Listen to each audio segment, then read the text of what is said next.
Hi,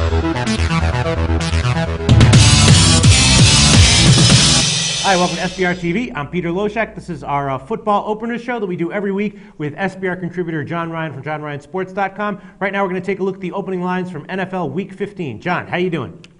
I'm doing well, Peter. How are you? All right, good. I'm doing pretty well. Some interesting lines this week. Very interesting matchups, very interesting games, and a couple of them I actually really like. A couple of them I just think are very interesting, but probably am too scared to touch. Before we get into them, how'd you do in your thread this week?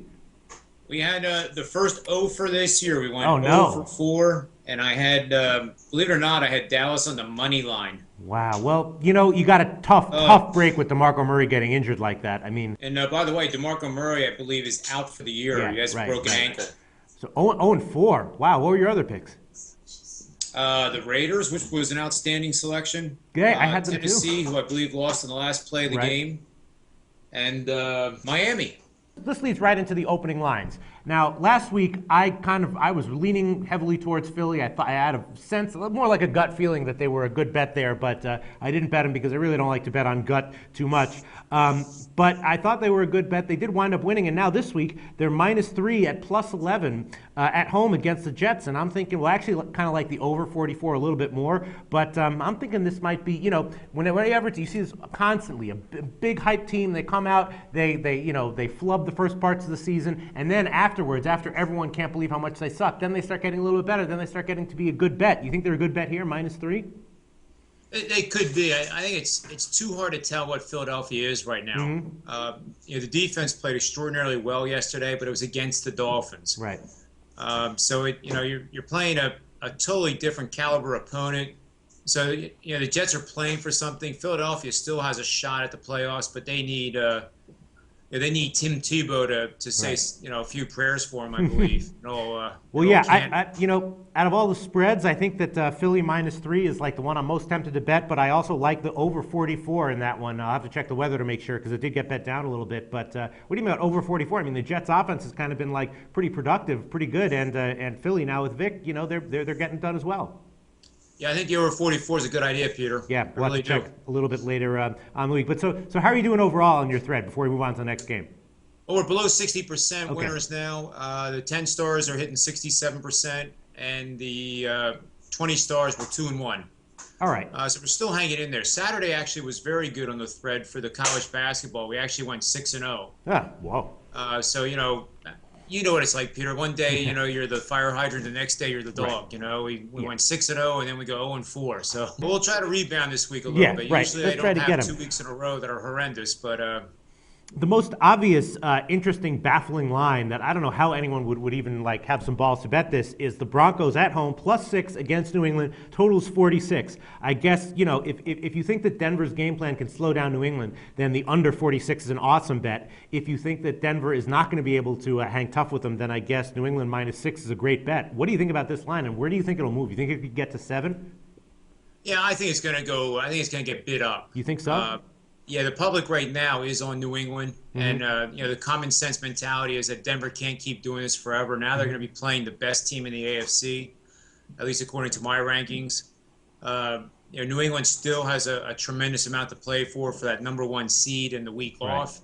And definitely, New England's big weakness is their secondary, and so obviously they get a huge break here playing Tebow. So yeah, I kind of would tend to pick New England here, but then again, Denver's a tough place to play. New England's going to run.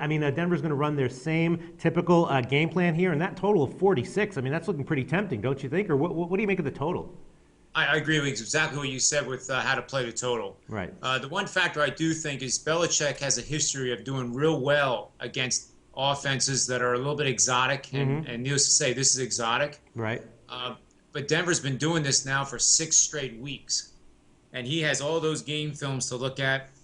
And if there's anybody that prepares better in the NFL, I don't know of one that does. I hate that word value, but there's some good opportunity in New England, I think, here. Yes, I think there is. Yeah, 46, man. I would love to try to take that under, but I don't know. Maybe Denver will try to throw the ball. Then Another interesting line is the Giants -7. The Giants at home -7 against the Redskins, and the Giants haven't won a game by a touchdown or more since week 3. And the Redskins came within 7 against New England last week. I noticed the line is getting juiced a bit towards Washington. You think that that line might dip significantly below 7, go down to 6? Yeah, you have the letdown factor now. You have the big Sunday comeback win. Obviously the sharp money is coming in on Washington. Right. And as we know, the sharp money hasn't been too good this year. Yeah. But the flows right now are definitely supporting Washington. Yeah, and then another one that's kind of intriguing is I think Cleveland's been a little bit undervalued recently. They opened at 6.5. Now they've moved to 7. I might take them at 7.5, but Arizona, I liked them last week against San Francisco, and they kind of scared me a little bit. Larry Fitzgerald, that's a very dangerous. They've got some dangerous receivers there. What do you make of that line? It's already moved to 7. You think it'll move to 7.5? Well, it's interesting you bring this up because the bets are going on Cleveland. Really? And I haven't been able to figure out today why and who would be betting Cleveland this early in the week. But about 65% of all the bets being made right now are on Cleveland. And that's reverse line movement because the line's moved from 6.5 to 7, and that's a huge move. That's right, which means that the big bets are on Arizona. Right. And then, all right, let's talk about it because I can feel you craving it, and I'm only doing this because we're managing. I'm managing your addiction. I mean, you have a problem, right? Let's talk about the Dallas Cowboys, Tampa Bay Buccaneers Saturday game. Dallas, I don't know where they opened. I saw them this morning at 6. Now they're all the way up to 7. So someone's betting Dallas for some reason. I really do not like Dallas without DeMarco Murray. But then again, Tampa Bay is looking awful. I don't even know what to make of this line. What do you think? Anytime you get smoked by Jacksonville and give up 41 points to Jacksonville, with all due respect, that says a monumental amount of things about that team. And Dallas obviously is in a must-win situation now. Their backs are against the wall, and maybe that's what they needed to do. But I don't see Dallas losing this game. I also didn't see Dallas losing last night. But sooner or later, I will be right with Dallas. All right. Are there any other lines that caught your eye that you think are interesting, that you think might move on the openers? Not really. I did think the Jacksonville line was a little high. Jacksonville, Atlanta is at 12.5 on the open. It's now down to 11. So I think that's the right move. Jacksonville can play loosey-goosey, free and wild now. I mean, they have a brand new coach. I mean, they basically can't make mistakes. Right. And that's a very dangerous team for a playoff contender to be matched up against. Sure, especially as a double-digit favorite. There might be a little edge there taking Jacksonville. Yeah, no, I like what you're saying. Yeah, and then but quick before we go, Houston, what an impressive team, huh? Quarterbacks don't matter. How many have they won in a row? Like 8 or something? They're a 6.5-point favorite. You think that line will get to 7? Yeah, I think it will. Yeah. I just hope it doesn't go too much higher because I think that's going to be one of my plays come Saturday. Okay. And the reason being, we've talked about this before, Peter, is Houston's number 3 in rushing offense in the NFL. So they're getting the job done by pounding the ball. And against Carolina, I think they'll even be more successful doing that. Yeah, that might be true. That might be the case. All right, well, thanks so much once again, John, man. Good luck in your thread next week. Get them this week. Got it. Thanks, Peter. All right.